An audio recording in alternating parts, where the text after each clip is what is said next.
Hey guys, back with another rod review. Today we will be looking at the Fenwick Silverhawk, and this is all backwards. It's on my laptop, so I apologize for that. Lighting is at least a little better today.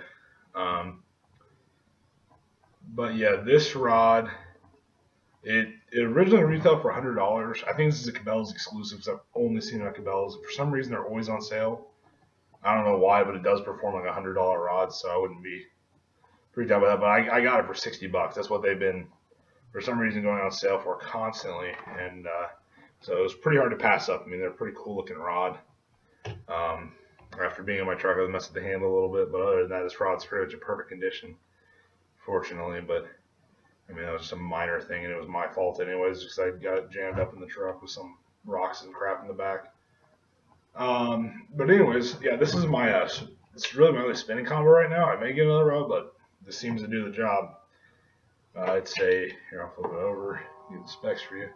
Oh yeah, this is a Shimano Sahara 2500 FE spinning reel, which I, again, really recommend. I'll probably end up doing a review on that coming up after this, and maybe the video after this, I'm not 100% sure, but you'll see a review on it coming up. But anyways, this is a 6.6 medium rod, which I wanted the 6.6 because I do use this quite a bit. I like to use it for flukes. I don't like throwing flukes on a, because I typically throw on weightless. I don't like throwing them on a bait caster. So this is typically what I'm going to use it for that. And I like, you know, when you're twitching and stuff, and I'll use jerk baits and stuff on this. I use this a lot for twitching, but I also use it for, you know, your drop shotting with this. You can kind of see that's what I tied on it. That's my weight, and then there's the warm up there. But yeah, it covers pretty much everything that you'd want it to. It recommends 1/4 to 5/8 ounce baits and 6 to 12 pound test. I have 20 pound Suffix braid on there right now, which is pretty versatile braid. I actually really recommend Suffix braid. I'm probably going to switch to this out though, because I've had this braid on there for a while.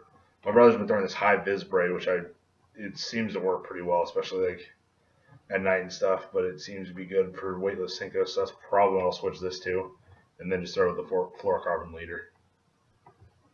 But yeah, things to say about this rod. It's a pretty fast tip, I'd say. Yeah, I mean, it's not, it doesn't have a whole lot of give to it, to be honest.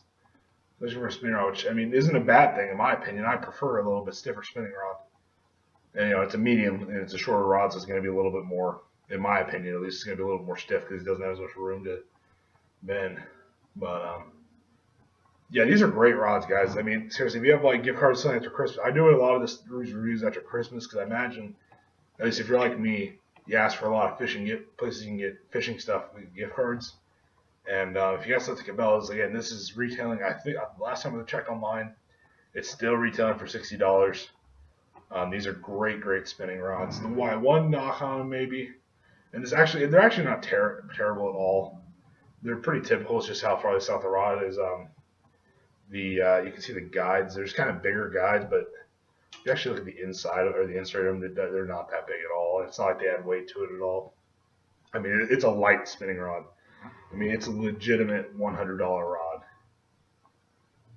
But yeah, I think these are Cabela's exclusives. That's probably the only place you can get them, but you know, they're definitely worth checking out. I mean, they're always, every time I walk into my Cabela's, I live in the Kansas City area. So I go to the one in Kansas City. They're always on a rack for $60, and they always have casting and spinning models. I think they may make a 7-foot model of this. I went ahead and got the 6.6.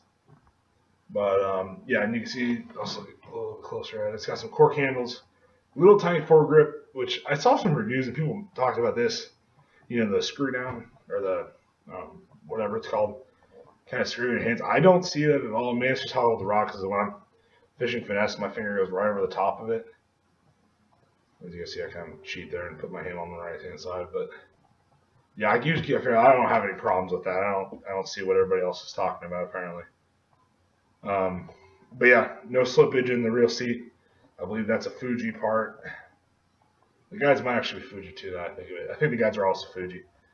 So you know, good components. Got kind of different cork.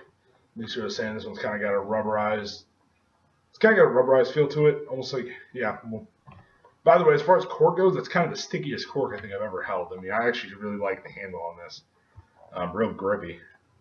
Not that you typically have your whole hand down here a whole lot, but you know, I like it. But yeah, this has been my review of the Fenwick Silverhawk. If you like this video, go ahead and give it a thumbs up and subscribe. We'll see you guys next time. Bye.